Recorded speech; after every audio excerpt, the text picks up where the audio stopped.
Je suis pas toujours très bon pour les titres, comme l'indique d'ailleurs celui de mon premier livre, puisque j'ai appelé Monk, histoire de ne pas se tromper. Là, je pouvais pas vraiment faire la même chose, alors c'est en discutant avec des amis, journalistes, chroniqueurs, des écrivains, tout ça, que je sais plus avec qui, je crois savoir, mais je vais pas dire parce que sinon ça en vexerait d'autres, que j'ai trouvé cette dénomination qui me semble assez juste, parce que les gars, ils sont vraiment tarés, quoi. C'est vraiment des fous. Ils sont vraiment fous. Et ils ressemblent beaucoup aux musiciens, ces inventeurs, parce ils ont la même folie, mais en pire. C'est pour ça que ça me les rend très sympathiques.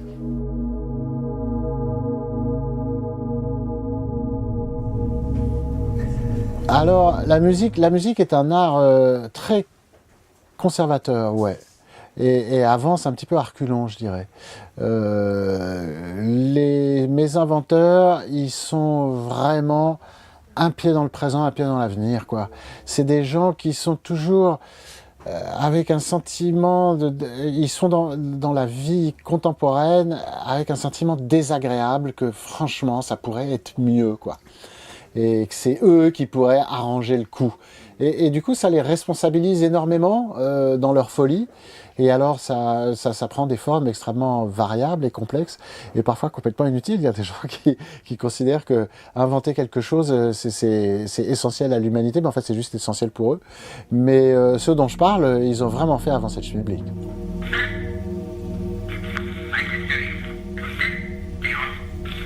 Alors, le bouquin commence par Edison, qui est en fait le plus horrible de mes fous du son. Et puis lui, il n'était pas vraiment fou du son. Il invente le phonographe, il sait même pas à quoi ça sert. Il l'invente parce qu'en fait, il l'a un petit peu piqué à Charles Cros, parce qu'il a un génie absolu pour comprendre les inventions qui sont dans l'air et agréger toutes les infos qui sont disponibles et faire le produit.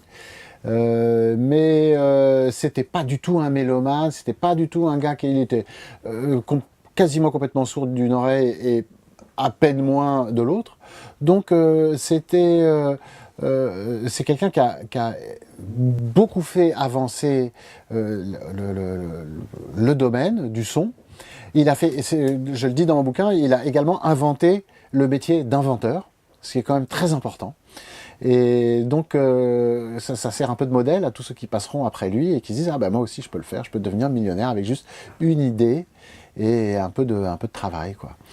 Et il a beaucoup travaillé sur le cinéma, effectivement, et le cinéma restera, pour les inventeurs en matière de son, une espèce d'aimant invraisemblable.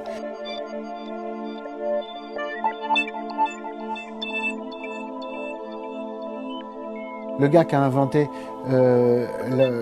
vraiment une pièce essentielle à la synthèse du son, qui est la triode, qui est un truc qu'on utilise en radio, lui aussi. Qu'est-ce que c'est la triode?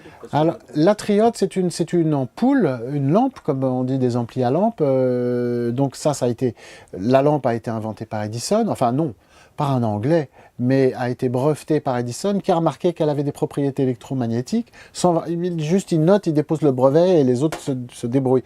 Et en fait, à force de tripoter, de rajouter des petites grilles, et puis des petits machins, des ressorts et des entrées et des sorties, il y a un gars qui invente l'objet qui permet à la fois de recevoir des ondes électromagnétiques, des ondes radio, et de les émettre. Et ça, c'est ce qu'on appelle un oscillateur, et ça va devenir très important dans la musique synthétique. C'est le premier fabricateur de sons électroniques.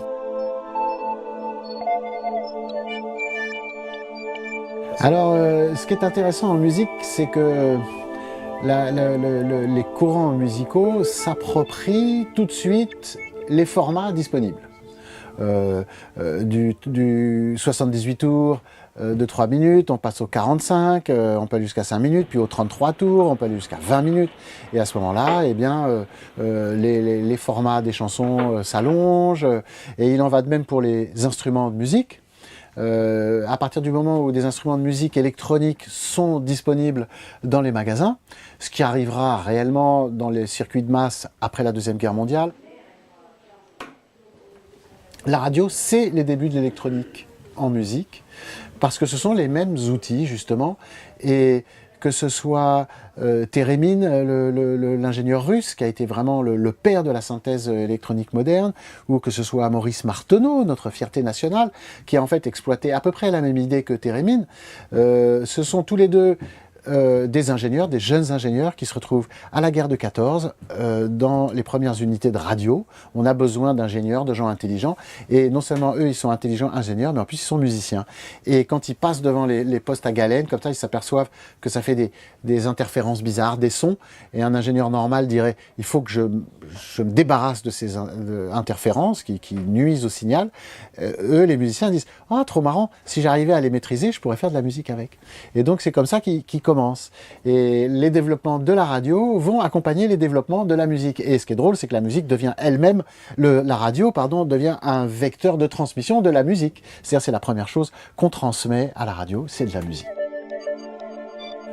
Alors, c'est vrai qu'il y a la création du son, mais il y a aussi son enregistrement et sa restitution. Et ce qui est drôle, c'est que les deux choses émergent à peu près en même temps. On apprend à enregistrer le son en même temps qu'on apprend à le fabriquer. Mais plus avec des instruments acoustiques, mais des instruments électroniques. Personnellement, moi je reste très étonné que le procédé d'enregistrement du son n'ait pas été découvert par Léonard de Vinci. C'est d'une simplicité, mais c'est le principe du pot de yaourt, du téléphone en pot de yaourt, c'est-à-dire l'onde sonore fait résonner le fond du pot de yaourt, qui transmet au fil tendu ces espèces de vibrations. Voilà, le fil tendu fait vibrer à l'autre bout l'autre fond du pot de yaourt, qui se met à vibrer à son tour, et miraculeusement est restituée l'onde sonore émise. C'est un truc de dingue.